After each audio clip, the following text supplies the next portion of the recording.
Damos graças a Deus porque foi da sua vontade e por sua ordem que mais uma vez aqui nos encontramos reunidos em nome de nosso Senhor Jesus.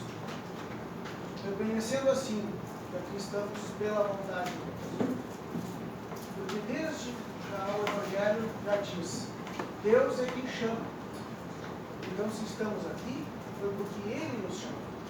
E assim ordenou que estivéssemos reunidos pela sua vontade, todos nós aqui neste dia 25 de dezembro de 2019, todos aqui que compareceram e estão presentes, porque esta vontade de Deus assim determinou. E poderíamos dizer, como São Paulo já reconhecia, que antes que o mundo fosse, ele era predestinado para ser apóstolo. Então, muito antes do mundo existir, nós também estamos predestinados para onde estamos aqui. Assim, nós estamos fazendo o exercício da obediência, essa que o irmão Júnior disse que nosso Senhor Jesus Cristo veio fazer aqui na terra, a obediência a Deus, a vontade do Pai. Então, em todos os nossos atos, como ele bem nos esclarece, procuramos fazer-os pela vontade de Deus, dentro do bem, sobre cujo amparo nos colocamos. Assim que está alicerçada a doutrina de nosso Senhor Jesus Cristo, obediência a Deus, dentro dos mandamentos e estatutos, e negação da ilusória vontade. Nos diz o professor Ugarte, quem restaurou a doutrina de nosso Senhor Jesus Cristo, que estes são os dois princípios fundamentais da Igreja Cristã Primitiva, da ciência de Deus. Que sem estes dois princípios não pode haver cristianismo primitivo. Então, nesta oportunidade em que nos reunimos, estamos comemorando, como todos, a humanidade toda também, comemora o nascimento de nosso Senhor Jesus Cristo.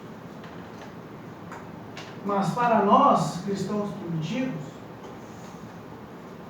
este nascimento tem um sentido muito mais elevado. Com o nascimento de nosso Senhor Jesus Cristo, como nós podemos ver, como nos disse, abre-se o início do cristianismo na terra. Morando assim Deus entre os homens, o Verbo que se fez carne e habitou entre nós, como nos narra os Evangelhos. Desta forma, abre-se a possibilidade, então, da salvação para todos os homens, que é o que está previsto no Evangelho para todos, a salvação, a unificação com Deus, a volta à casa do Pai, porque este é o fim único para o qual nós todos viemos a este plano físico, unificarmos a Deus, voltarmos a ser um com o Pai, assim como o Senhor promete que nós todos, como Ele, seremos um com o Pai.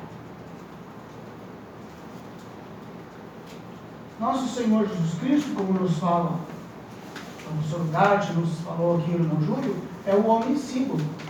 Toda a sua vida, toda a sua trajetória aqui neste plano físico representa a trajetória de todos ao conhecerem a doutrina, iniciarem este caminho, que é um processo, como diz, de unificação, que não se dá da noite para o dia. É um trabalho de consciência e de obediência, em que nós iniciamos aqui neste plano físico. Porque esta salvação também não é algo para depois da morte. É algo que nós iniciamos aqui neste plano físico, de forma consciente, de forma raciocinada. Assim como todos os nossos atos, nós devemos fazê-los de forma consciente, raciocinada. E assim fez nosso Senhor Jesus Cristo, esse trabalho de raciocínio, de obediência ao Pai. Ele foi o primeiro obediente, como nos disse o irmão, o primeiro a ter contato com essa doutrina, que foi revelada a ele pelo Pai aos 12 anos. Cumprindo-se nele esses dois princípios que nós falamos, da obediência e da negação. Porque ele diz: eu vim ao mundo para fazer a vontade de meu Pai que está nos céus. E reconhecia que não havia poder algum nos homens, se este não fosse dado de cima, como ele diz a Pilatos. Quando Pilatos disse a ele que ele tinha poder para crucificá-lo, para soltá-lo, nosso Senhor Jesus Cristo disse a Pilatos: não terias poder algum sobre mim, se esse não fosse te dado de cima. Então assim nós também reconhecemos: os homens não têm poder algum. Portanto, essa doutrina, mesmo a doutrina de nosso Senhor Jesus Cristo, que ele ensinou e que o professor Ugarte restaurou nesses tempos, não é a doutrina de homens, nem doutrina de espíritos de homens, mas é a verdadeira doutrina ensinada por nosso Senhor Jesus Cristo.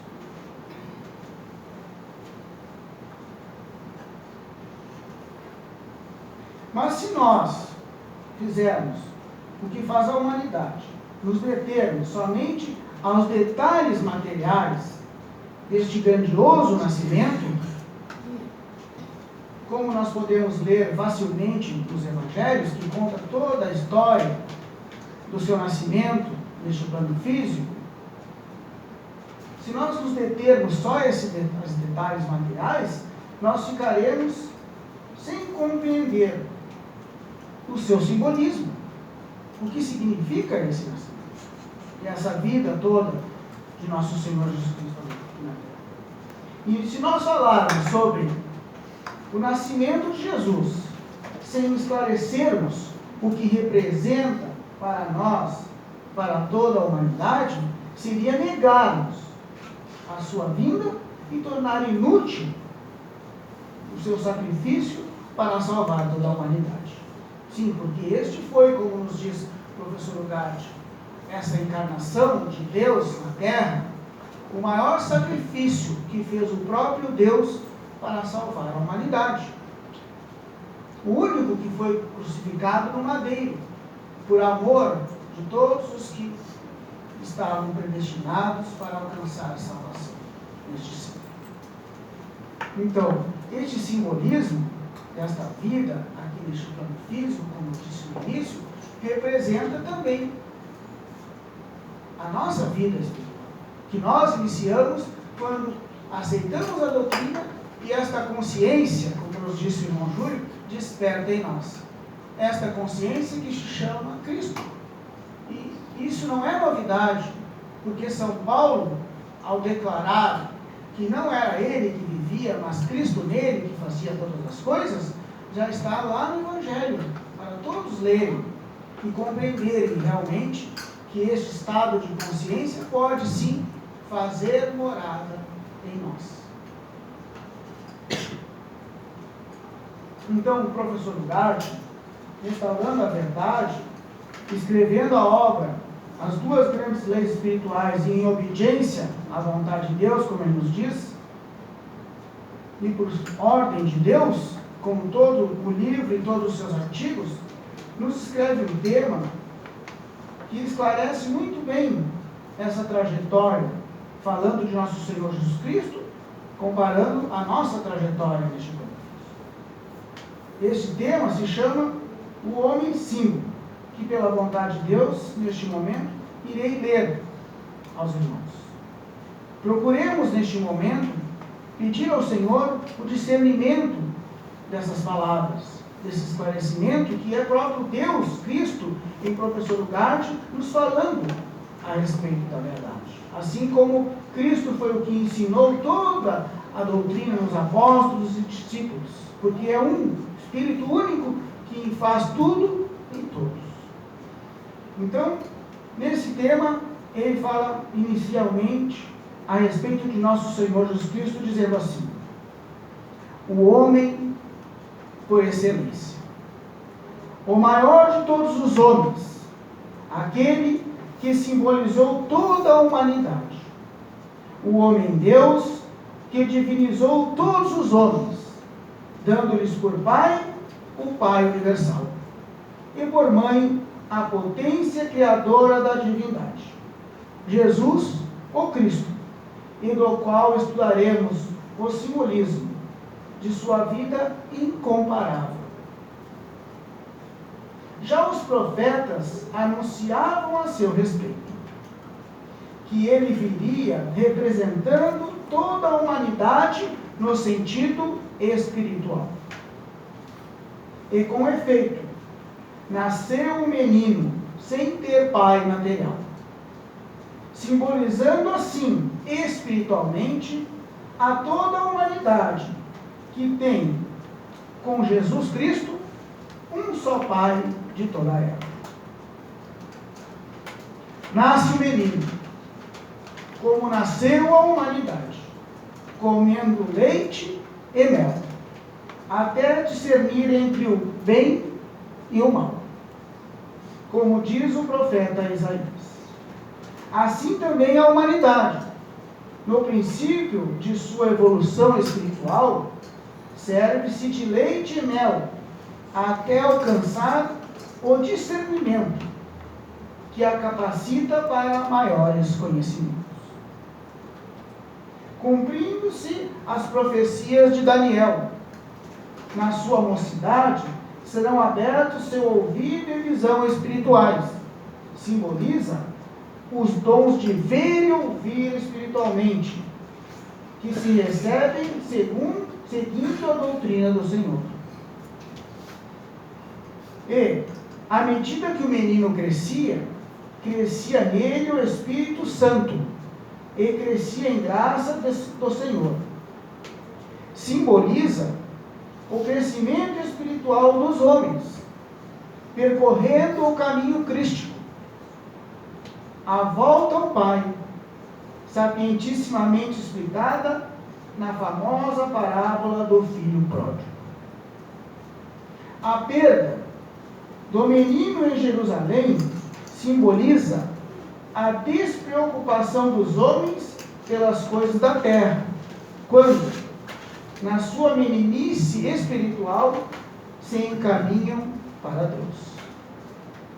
O tempo que transcorre desde aquela época até os 30 anos em que deu início à sua vida pública, 18 anos que passaram no mistério, dos quais a humanidade nada sabe de certo, simboliza o tempo que opera em mistério o Espírito Santo de Deus, proporcionando ao adolescente e ao homem todo o conhecimento necessário para chegar à plenitude espiritual, ao mesmo tempo que Jesus cumpria com seus deveres materiais, ajudando ao seu pai putativo, José, o carpinteiro. Isto simboliza que todos os pais materiais considerados são pais putativos de todos nós, em relatividade ao Espírito, que é o nosso verdadeiro Pai eterno. Porém, que devemos cumprir como Ele com nossos deveres, honrando-os conforme ordenado na lei dada por Moisés. A mãe de Jesus, isso é bem interessante, como nos esclarece aqui o professor Gatti. A mãe de Jesus simboliza, essa Santíssima Virgem Maria, simboliza a vontade de Deus, que nos ama e nos cuida desde o nascimento espiritual. O mais recôndito simbolismo da vontade divina simboliza o amor maternal. Esse amor natural que tem toda a mãe pelo filho e que se exterioriza até nos animais irracionais. Por essa vontade onipotente que é todo amor. Como acertado e longamente fala o apóstolo São João, pelo que recebeu o nome de apóstolo do amor, que definiu Deus dizendo: Deus é amor. A entrada de Cristo no céu simboliza todas as almas que, transformadas em anjos, têm que regressar a Deus. No final, todos serão salvos, Jesus Cristo foi o primeiro a ver o Pai, o primogênito entre muitos irmãos. Deus na terra é o caminho da restauração. Assim, Jesus realizou a doutrina da obediência a Deus na sua perfeição, dentro dos mandamentos e estatutos que recebera do Pai Celestial, e que Ele nos ensinou, com a sua palavra e com a sua vida cheia de sacrifícios. Embora sendo filho, aprendeu a obediência pelas coisas que sofreu. E, tendo sido aperfeiçoado, tornou-se autor da eterna salvação para todos os que lhe obedecem. Isto constitui a base do primitivo cristianismo. Então, esse tema esclarece muito bem como é a nossa trajetória aqui neste cristianismo, como Jesus viveu e como é a nossa trajetória quando nós encontramos a doutrina da obediência. E como Ele, vamos ter que seguir todos esses passos na unificação, nessa trajetória. Primeiro, comer leite e mel, até aprendermos a discernir o bem do mal. Porque isso é importante para não invertermos. Depois aqui Ele nos promete que todo aquele que pratica a obediência desenvolve os sentidos internos, os sentidos de ver e ouvir espiritualmente, como todos os cristãos do passado eram videntes e auditivos. E isso é para todos. Estas promessas do nosso Senhor Jesus Cristo. Para todos os obedientes. Então, a prática da obediência é algo interno, espiritual, na nossa mente. Nós não precisamos ter um lugar especial para estarmos em obediência a Deus. Não é só restrita aos momentos que nós aqui estamos reunidos. A obediência a Deus é a nossa vida, é todos os dias, desde que nós acordamos até o deitarmos, cumprindo os princípios da doutrina que nos foram ensinados, a oração do Pai Nosso e as práticas espirituais para entrarmos em harmonia com a vontade de Deus.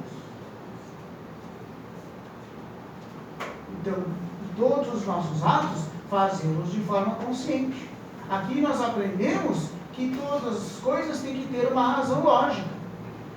A oração do Pai Nosso não deve ser orada simplesmente de forma a repetirmos palavras sem sentido. O professor Ugarte, na obra As Duas Grandes Leis Espirituais, nos esclarece exatamente o que nós estamos orando quando estamos fazendo a oração do Pai Nosso. O que nós estamos pedindo? O pão nosso que nós pedimos, por exemplo, não é o pão de farinha, não é o pão material. Este pão que nós pedimos todos os dias na oração do Pai Nosso é a mente de Cristo. E nosso Senhor Jesus Cristo, quando foi incitado aos apóstolos para que ele comesse, ele disse: eu para comer tenho um manjar que vós não conheceis. A minha comida é fazer a vontade de meu Pai, Filho, e completar a sua obra. Ele está completando, resgatando a todos nós, porque este é a sua missão. Esta é a sua missão, resgatar a todos nós, porque ele disse: eu sou o caminho, a verdade e a vida. Ninguém vem ao Pai senão por mim. Assim então, nosso Senhor Jesus Cristo, se nós quisermos saber mais também a respeito, na obra As Duas Grandes Leis Espirituais, o professor Ugarte escreve o tema falando de Jesus Cristo, o maior dos enviados divinos, mostrando a toda a humanidade a sua trajetória aqui na Terra, os seus passos aqui, todos os seus feitos que ele fez aqui neste plano físico, que nos narram os evangelhos, que podemos citar a multiplicação dos pães, os seus passos sobre as ondas do mar, a ressurreição de Lázaro, coisa que para o homem é impossível restituir um corpo como ele fez de Lázaro, que estava 3 dias sepultado, em que nós sabemos que o corpo físico, 3 dias, já está em estado de decomposição. Esse era o poder que se manifestava nele e em todos aqueles que, pela vontade de Deus, como ele diz, porque este poder todos nós também receberemos, o poder de cumprir esta vontade de nos unificarmos aqui em Deus, a Deus, estando aqui neste plano físico. Como disse no início, não para depois da morte. Esta unificação inicia agora, de forma consciente, de forma racional. Nós sabendo aquilo que estamos fazendo, o objetivo e a finalidade para o qual nós estamos neste plano físico. É para essa unificação com Deus. Para isso Ele nos criou. Ele criou tudo o que há neste universo. Tudo o que existe foi feito para que nós pudéssemos viver aqui neste plano físico com este fim de nos unificarmos. E está isso muito bem falado na parábola do filho pródigo, em que eles vêm, falando-nos a respeito dessa trajetória. Então, nós poderíamos, dentro do tema, também fazer algumas perguntas para esclarecermos mais o que é esse nascimento, quem foi Jesus Cristo e o que significa para nós. E o professor Ugarte responde todas essas questões que nós pudermos fazer em seus temas. E nós poderíamos então perguntar: quem foi então afinal Jesus ou Cristo? E ele responde: Jesus, para uns, é um profeta ou um filósofo. Para outros, é um homem superior que se adiantou à sua época. Para outros, é um mestre entre os muitos fundadores de religiões. Mas para os que têm fé verdadeira, é Deus. Jesus Cristo, como nós lemos, representa espiritualmente toda a humanidade.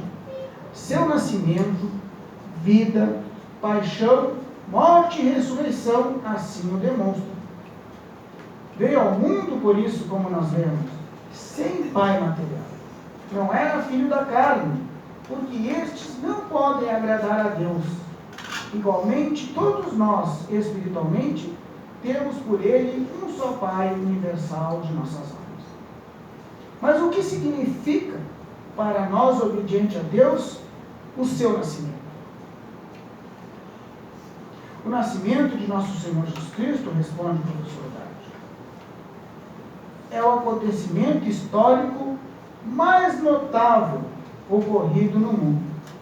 É a encarnação da palavra de Deus, do Verbo divino, que se fez carne e habitou entre os homens, para dar-nos a salvação, ensinando-nos o caminho, a verdade e a vida verdadeira, com os quais ele estava identificado, praticando a doutrina revelada pelo Pai. Como estava previsto pelas profecias, todos os detalhes do nascimento do divino enviado harmonizam admiravelmente com a sublime doutrina que, pela misericórdia de Deus, veio ao mundo por intermédio de Jesus, o Cristo. Então, 2 fatos de grande transcendência devem celebrar a humanidade cristã: o glorioso nascimento, nos seus 2 aspectos, material e espiritual, sendo incomparavelmente superior em grandeza a todos os detalhes materiais, a revelação da santa doutrina do Pai. Isso o professor Ugarte escreve no tema O Nascimento de Nosso Senhor Jesus Cristo. Outro tema grandioso também que nós podemos estudar e ter ciência do que ele representa, este nascimento. E o que é então o Natal para um cristão primitivo? O que é o Natal para nós? O Natal não é apenas mais uma festa, nessa data festiva, ou mais um feriado no calendário. O Natal deve ser vivido todos os dias de nossas vidas aqui neste plano físico. Comemoramos, meus irmãos e ouvintes, nesta data de importância ímpar para toda a humanidade dita cristã, além do nascimento físico de Jesus, o Cristo, a revelação que ele recebeu do Divino Pai, da doutrina da obediência à vontade de Deus. Pois assim nos diz ele: a minha doutrina não é minha, mas do Pai que me enviou. Se alguém quiser saber se essa doutrina é minha ou vem do Pai, faça a vontade de Deus. E assim chegará a saber, pela mesma doutrina, que esta doutrina não é minha, mas do Pai que me enviou. Então, aqui nessas palavras de nosso Senhor Jesus Cristo, nós temos dois aspectos bem claros, bem nítidos. Primeiro, como ele nos disse, como eu disse no início, que dá a entender que a doutrina, mesmo que hoje nós pregamos essa doutrina de nosso Senhor Jesus Cristo, não era a doutrina de homens, nem de espírito de homens. E que também não era a religião, porque ele disse que não veio fundar a religião, mas a sua doutrina. E outro aspecto que ele nos diz, que a doutrina tem os seus meios de comprovação. Que quem quiser saber se essa doutrina é a verdade, tem que colocar em prática. Tem que comprovar no campo experimental. Porque ela, sendo uma ciência, tem que ser comprovável. Assim como a ciência humana, as matemáticas, as ciências puras são comprováveis, a doutrina de nosso Senhor Jesus Cristo também, ela é comprovável no campo experimental. Então não é quem está pregando ou os pregadores da igreja que vão comprovar a verdade para cada um. É cada um, iniciando na prática da obediência, receberá a comprovação, porque é Deus que vai dar a cada um esta comprovação. E essa comprovação ficará gravada no seu interno. E ninguém vai lhe tirar essa verdade, porque é algo que está no seu interno. E que foi comprovado por Deus a cada um. Como cada um de nós aqui recebemos essa comprovação. E Deus é tão maravilhoso, tão poderoso, que a cada um ele comprova como ele quer.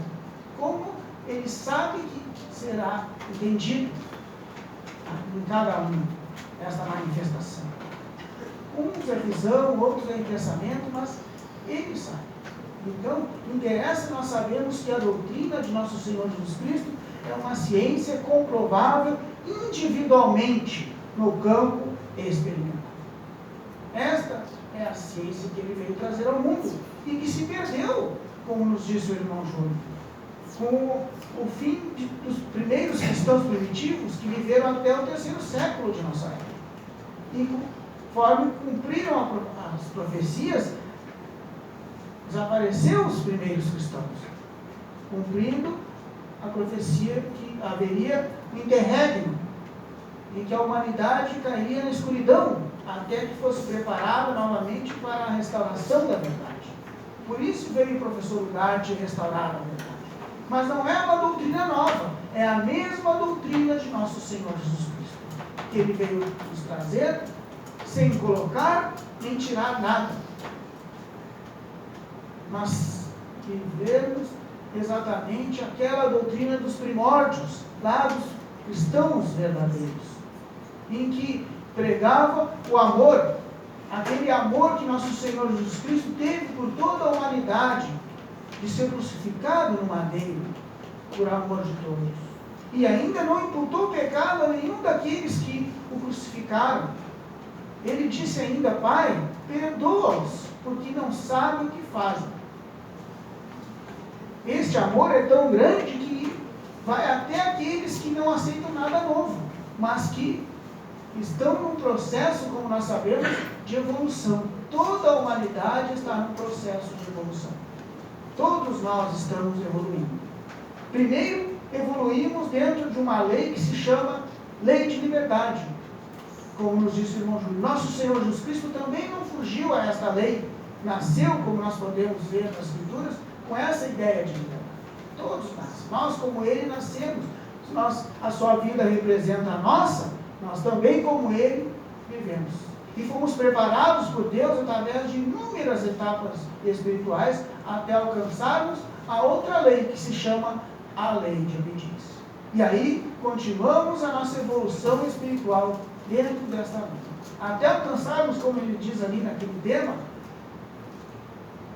a posição de anjos. Porque todos têm que ser transformados em anjos para ingressar no reino de Deus. Este é o trabalho. Mas não é um trabalho, como disse, da noite para o dia. É um processo, como diz São Paulo, que vamos sendo transformados gradativamente, todos os dias, por esta prática da obediência, este Cristo em nós, como nós já dissemos no início, vai transformando os nossos atos em atos de amor, em atos de bondade, em atos de pensamentos em que nós pensamos que é tudo aquilo que eu quero para o meu próximo, é aquele mesmo amor que nosso Senhor Jesus Cristo tinha para com toda a humanidade. Então, como posso eu viver este verdadeiro Natal? E para vivermos o verdadeiro Natal, é necessário fazer aquilo que Ele nos ordenou, ou seja, a vontade de Deus, dentro dos seus mandamentos e estatutos, e a negação da ilusória vontade humana. Então, nada nós podemos concluir, nós adiantamos neste dia glorioso para o mundo e para todos nós, como nos diz o professor Gart, com festas pomposas, com grandes regozijos e externos louvores, neste dia grandioso para o mundo, se nos lembrarmos unicamente de rememorar os detalhes históricos referentes ao nascimento de Jesus. Pois assim fazemos inútil o seu nascimento, o seu sacrifício e a sua morte na cruz, esquecendo de praticar a sua sapientíssima doutrina de salvação do mundo. Ou seja, podemos comemorar materialmente como fazemos? Sim, podemos. O que acontece?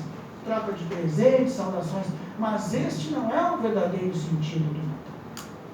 Esses detalhes materiais que nós vemos, nada vale se nós nos esquecermos de praticar a obediência.